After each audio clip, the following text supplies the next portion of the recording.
श्वेता वर्मा, आप देख रहे हैं सी न्यूज पर वक्त है न्यूज बुलेटिन का। आइए नजर डालते हैं न्यूज बुलेटिन पर। चिकित्सा अधीक्षक एतमादपुर डॉक्टर राजवीर सिंह की सराहनीय पहल लगातार क्षेत्र में देखने को मिल रही है।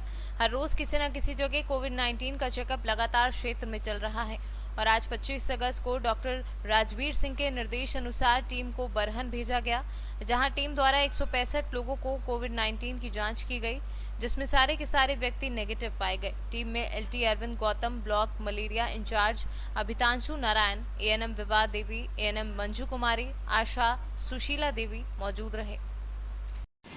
अपना परिचय दें। मेरा नाम अभितांशु नारायण। को कहाँ पर तैनात है, किस पद पर तैनात है? मैं एमपीडब्ल्यू की पद पर सीएससी एतमादपुर पर तैनात हूँ जी। बरहन में कोविड-19 की सैंपल लिए गए हैं, 90 एंटीजन सैंपल लिए गए हैं। क्या? और 75 RT-PCR। तो एंटीजन जो टेस्ट हुए हैं वो सब नेगेटिव निकले हैं जी। उनकी रिपोर्ट RT-PCR के लिए भेज दी गई है सीएम ऑफिस के लिए। आज बस ऐसे ही था कि एतमादपुर का रिकॉर्ड कायम करना था, इस वजह से इतनी जाँचें की गई यहाँ पे। कितनी टोटल कुल जांचें तो कितनी हुई? 165 जांचें की गई। तो टीम में कौन कौन मौजूद रहे? टीम में एलटी अरविंद गौतम जी और विवाह देवी एएनएम और मंजू देवी एएनएम, सुशीला आशा बरहन। आगरा से सी न्यूज संवाददाता विष्णु बघेल की रिपोर्ट। बहराइच में आगामी कुछ दिनों से बहराइच शहर में एक मैसेज वायरल हो रहा था, जिसमें व्यापार मंडल ने शहर में पुनः लॉकडाउन लगाने की बात प्रशासन से की थी, जिसमें प्रशासन ने मौखिक रूप से व्यापार मंडल की बातों को मान लिया और शहर में पुनः 9 दिनों का लॉकडाउन लागू कर व्यापारियों को अपनी दुकानें बंद करने को लेकर शहर में लाउड स्पीकर द्वारा अनाउंसमेंट कराया, जिसमें सोमवार 24 अगस्त से 30 अगस्त तक अपना व्यापार बंद करने की बात कही। जब इस भ्रमित वायरल करने वाली खबर, जो कि व्यापारियों के हित के खिलाफ थी, इसकी खबर बहराइच ट्रेडर्स वेलफेयर एसोसिएशन के जिलाध्यक्ष मोहम्मद सलीम को हुई, तो उन्होंने व्यापार मंडल के इस बात पर आपत्ति जताई व व्यापारियों की बात सीधे मुख्यमंत्री कार्यालय में गुहार लगाई, जिस पर फौरन सुनवाई करते हुए बहराइच नोडल अधिकारी को इसके संबंध में सूचना दी गई व शहर में इस तरह से अनावश्यक रूप से लॉकडाउन को लगाना वर्जित किया गया, जिससे शहर के व्यापारियों में खुशी का माहौल है। सरदार जितेंद्र सिंह खरबंदा मेरा नाम है। मैं एसोसिएशन का जो है उपाध्यक्ष हूँ और ये जो व्यापार मंडल ने लॉकडाउन किया था, इसकी वजह से सारे व्यापारियों में थोड़ा एक मायूसियत से छा गई थी कि हम लोग आर्थिक रूप से वैसे ही परेशान हैं और 9 दिन का एकदम लॉकडाउन हो जाएगा तो जैसे बैंक का ब्याज देना होता है, लेबर को देना होता है, बिजली का बिल देना होता है, घर का खर्च है, तो उससे हम लोग बहुत मायूस हो गए थे।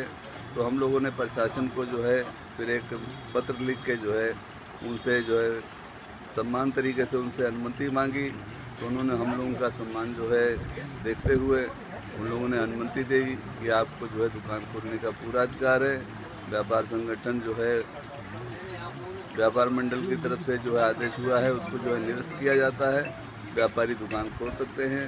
मैं इसके लिए सरकार का तहे दिल से जो है आभारी हूँ। अभी आपने एक बात कही कि निरस्त किया जाता है, क्या प्रशासनिक कोई आदेश था जो जारी किया गया था? जी, प्रशासन की तरफ से सचिवालय से आदेश आया था डीएम साहब को कि ये जो है व्यापारिक मंडल का जो है जिन्होंने 9 दिन का जो लॉकडाउन रखा है इसको तत्काल निरस्त किया जाए और व्यापारी अपनी मर्जी से दुकान खोलें।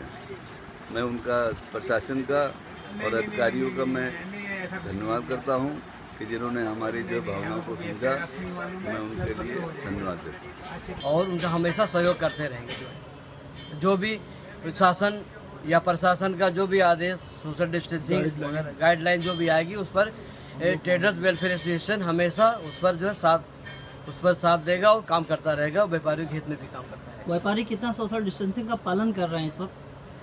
व्यापारी तो लगभग सोशल डिस्टेंसिंग का पालन 100% कर रहा है। जो है हर दुकानों पे सैनिटाइजर, हैंड वॉश और एक टंकी पानी रखाई गई है जो है।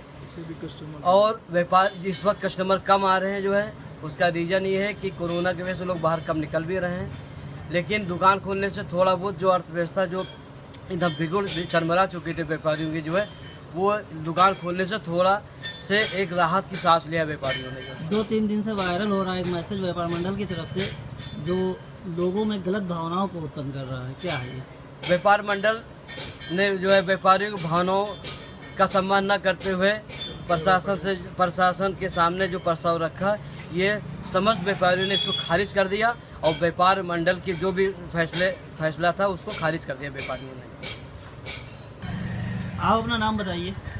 मेरा नाम मोहम्मद सलीम है, मैं ट्रेडर्स वेलफेयर एसोसिएशन का जो है जिला अध्यक्ष हूँ और ये संगठन व्यापारी के लिए काम कर रहा है। जो है क्या है व्यापारियों की खुशी का कारण आज जो मिठाई बांटी गई है? पिछले 6 महीनों से जो लॉकडाउन चल रहा था इसके वजह से व्यापारियों की आर्थिक स्थिति बहुत ही दयनीय हो गई थी। व्यापारी एकदम भुखमरी कगार पर पहुंच गया था और जो दूसरा 22 तारीख से जो लॉकडाउन लगने वाला था जो है, इससे व्यापारी बहुत परेशान था जो है, और उनकी भावनाओं को हमने प्रशासन तक पहुंचाया। माननीय जो है मुख्यमंत्री जी के जो है कार्यालय सचिवालय भी हमने फ़ोन किया और वहां से रिप्लाई जो आया जो है, उसकी वजह से हमें नोडल अधिकारी जो नियुक्त किए गए उनसे हमने बात की, अपनी व्यापारियों की जो है भावनाओं को हमने उन तक पहुँचाया और व्यापारिक भावनाओं को सम्मान करते प्रशासन ने ये लॉकडाउन को ख़त्म किया। हम प्रशासन के आभारी हैं और उनका हमेशा सहयोग करते रहेंगे।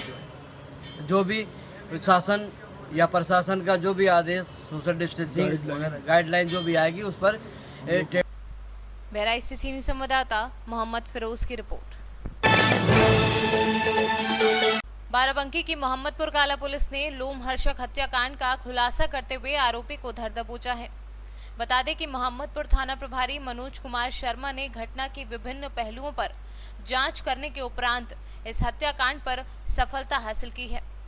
वहीं हत्या का खुलासा करने के बाद आरोपी को जेल भेज दिया गया है और आगे की कार्यवाही में पुलिस जुटी है।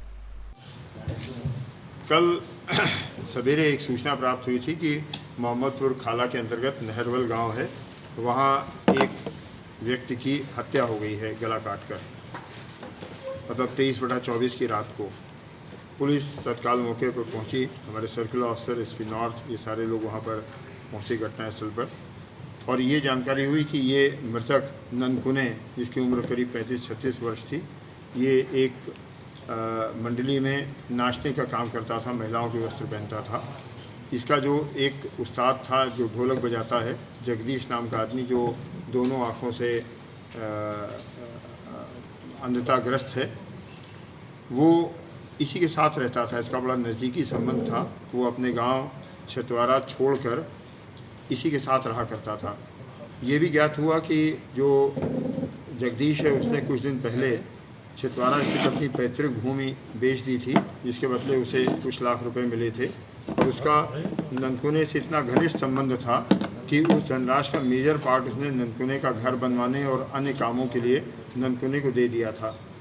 इस बात को लेकर जगदीश के दामाद अर्जुन और उसकी लड़की ने कड़ी आपत्ति की थी और कुछ दिन पहले ही नहरवल आकर झगड़ा किया था इस बात के लिए कि जो संपत्ति बिकी है उसमें से ज़्यादातर धनराशि उनको मिलनी चाहिए। उसके बाद ननकुने की हत्या हुई। प्रारंभिक जांच में ऐसा लगा कि इस घटना के पीछे अर्जुन या उसके इशारे पर किसी का हाथ होना चाहिए। तत्काल एसपी नॉर्थ के नेतृत्व में और सीओ फतेहपुर जो नवागत अधिकारी हैं यहाँ पर, उनके पर्यवेक्षण में एक टीम बनाई गई। इंस्पेक्टर मोहम्मदपुर खाला ने स्वयं लीड ली और इस संबंध में जितने भी संभावित तथ्य थे उनको एकत्र किया। इस तथ्यों के एकत्र करने के दौरान उन्होंने मृतक के घर पर उसके एक भाई जो मौजूद था घटना के समय, उससे पूछताछ की। वो ये तभी प्राइमा फेसी बहुत दुखी लग रहा था, लेकिन उससे पूछताछ के दौरान उसकी शर्ट पर पड़े हुए खून पर पुलिस टीम का ध्यान गया। पूछने पर पहले उसने बताया कि जब उसने अपने मृत भाई को देखा तो उसे चिपट कर रोया, इसलिए उसकी शर्ट पर खून लग गया है। लेकिन उसकी शर्ट के पीछे भी खून के छींटे थे, जिसका जवाब वो नहीं दे पाया और कड़ी पूछताछ के दौरान उसने स्वीकार किया कि हत्या उसके द्वारा की गई है। जब उसे पूछा गया कि हत्या उसने क्यों की, तो उसने बताया कि अभी कुछ दिन पहले ही अर्जुन जो जगदीश का दामाद था वो घर पर आया था और उसने काफ़ी सख्ती के साथ इन लोगों को हिदायत दी थी, दोनों को, जगदीश को भी और ननकुने को भी, कि ये पैसा तुम अगर ले रहे हो तो ये ठीक नहीं है, हम तुम्हारे खिलाफ़ कार्रवाई करेंगे। और इधर रामदीन ने ये भी बताया कि जब 2 लाख रुपए जगदीश ने दिए तो उसने अपने भाई से अपने घर की मरम्मत करने के लिए पैसे मांगे थे, जो उसके भाई ने मना कर दिए थे। तो रामदीन के दिमाग में ये आया कि अगर ननकुने की हत्या कर दी जाए तो जो उससे पैसा मिला है वो स्वतः हमारे पास आ जाएगा और इस हत्या के जुर्म में अर्जुन फंस जाएगा, जो नेशनल कोर्ट में पुलिस को अर्जुन पर ही शक जाएगा। इस मानसिकता के तहत इसने उस रात अपने भाई की बाके से हत्या कर दी और उसके बाद जगदीश को सवेरे बताया कि हमारा भाई मृत पड़ा हुआ है। लेकिन पुलिस की क्विक कार्रवाई से 8 घंटे के अंदर न केवल घटना का अनावरण हो गया बल्कि सही मुलजिम पकड़ा गया, बाका जो हत्या में इस्तेमाल किया गया वो बरामद हो गया और इसकी खून लगी शर्ट भी बरामद हो गई है। इस प्रकार से इस घटना का बहुत अच्छा, बड़ा क्विक और तर्कपूर्ण अनावरण किया जा चुका है। इस टीम की मेहनत को देखते हुए मैं उत्साहवर्धन के लिए 10,000 रुपये पुरस्कार की घोषणा करता हूँ। बाराबंकी से सीनू संवाददाता हयातुर रहमान की रिपोर्ट। यूपी के कौशाम्बी के मंझनपुर मुख्यालय में एक कुनबे ने जमकर हंगामा किया। रजिस्ट्री दफ्तर से एसपी ऑफिस तक कुनबे का हाई प्रोफाइल ड्रामा देखने को मिला। दरअसल मंझनपुर तहसील के रजिस्ट्री ऑफिस में बहू और बेटों को बगैर बताए ससुर गांव के ही एक व्यक्ति को जमीन का बैनामा करने आया था। इस बात की भनक बहू और बेटों को हुई तो वह रजिस्ट्री दफ्तर आ गए। बहू और बेटों ने ससुर ज्ञान सिंह निवासी गोहानी व खरीदार को पकड़ लिया। इसके बाद रजिस्ट्री कार्यालय के बाहर ही बहू और बेटों ने ज्ञान सिंह को दौड़ा दौड़ा कर पीटना शुरू कर दिया। बाइक में बैठे खरीदार को भी पकड़ लिया और बहू और बेटों ने उसे भी पीटना शुरू कर दिया। रजिस्ट्री दफ्तर के बाहर अचानक मारपीट होते देख लोग सहम गए। वहीं कुछ लोग मारपीट का लाइव वीडियो भी बनाने में जुट गए। किसी ने मारपीट की जानकारी मंझनपुर कोतवाली पुलिस को दी और सूचना मिलते ही थोड़ी देर में पुलिस भी पहुंच गई। पुलिस ने सभी को थाने चलने की बात कही, लेकिन महिलाएं एसपी से मिलने की बात कहकर पैदल ही ससुर व खरीदार का कॉलर पकड़कर चले गए। बहू और बेटों ने रजिस्ट्री ऑफिस में एसपी दफ्तर तक जंग कर हंगामा किया। उधर तमाशबीन बने लोग घटना का वीडियो मोबाइल में कैद करते नजर आए। किसी ने भी उन्हें मना करने की जहमत मोल नहीं ली। वहीं मारपीट में ज्ञान सिंह व खरीदार को चोटें लगी हैं। एएसपी समर बहादुर सिंह ने मंझनपुर कोतवाल को मुकदमा दर्ज कर घटना की छानबीन करने के आदेश दे दिए हैं। एक प्रकरण अभी मंझनपुर में प्रकाश में आया है। एक लड़का है जिसका कहना है कि मेरे पिताजी से मेरे बड़े पिताजी के लोग मेरे बड़े पिताजी ज़मीनें लिखवा ले रहे हैं। उसी बात को लेकर इनमें मारपीट हुई है। दोनों पक्षों को थाने भेजा गया है, जो वैधानिक कार्रवाई की जा रही है। सर, वहाँ एक दरोगा जी थे जिन्होंने गाड़ी से उतरना मुनासिब नहीं समझा, मारपीट हो रही थी और छोड़ के चले गए। इस बात की भी जाँच हो जाएगी। अगर ऐसी गलती उन्होंने की है तो उन पर कार्रवाई होगी। कौशाम्बी से सीनू संवाददाता रामबाबू श्रीवास की रिपोर्ट। वरिष्ठ पुलिस अधीक्षक प्रयागराज अभिषेक दीक्षित के निर्देशन में सोशल मीडिया पर हिंदू धर्म के देवी देवताओं के विरुद्ध आपत्तिजनक टिप्पणी से संबंधित वीडियो को संज्ञान में लेकर थाना खुलदाबाद में अभियोग पंजीकृत करके वीडियो को पोस्ट करने वाले अभियुक्ता सना उर्फ हीर को 24 घंटे के अंदर गिरफ्तार किया। सोशल मीडिया पर एक वीडियो लगातार वायरल हो रहा था जिसमें एक महिला हिंदू देवी देवताओं के प्रति अत्यंत अभद्र, अशोभनीय एवं अश्लील भाषा का प्रयोग करते दिख रही थी। उक्त वीडियो का संज्ञान लेते हुए जनपद प्रयागराज के थाना खुलदाबाद में उपयुक्त धाराओं में मुकदमा दर्ज करते हुए उस महिला को गिरफ्तार कर लिया गया है। आगे वैधानिक कार्रवाई की जा रही है। ऐसे सभी अराजक तत्वों को मैं सावधान कर दूं कि जो कोई भी किसी वर्ग विशेष की भावनाओं को आहत करने का प्रयास करेगा या दो वर्गों के बीच वैमनस्य फैलाने का प्रयास करेगा, उस पर कड़ी से कड़ी कार्रवाई की जाएगी। प्रयागराज से सीनू संवाददाता अनिल कुमार मौर्य की रिपोर्ट। न्यूज बुलेटिन में फिलहाल इतना ही। बाकी देश और दुनिया से जुड़ी बड़ी खबरें जानने के लिए विजिट करें हमारी वेबसाइट cnewsbharat.com पर और अपडेट रहने के लिए प्ले स्टोर से डाउनलोड करें सी न्यूज भारत ऐप। बने रहिए सी न्यूज के साथ, हर खबर आपके साथ, आपके हाथ।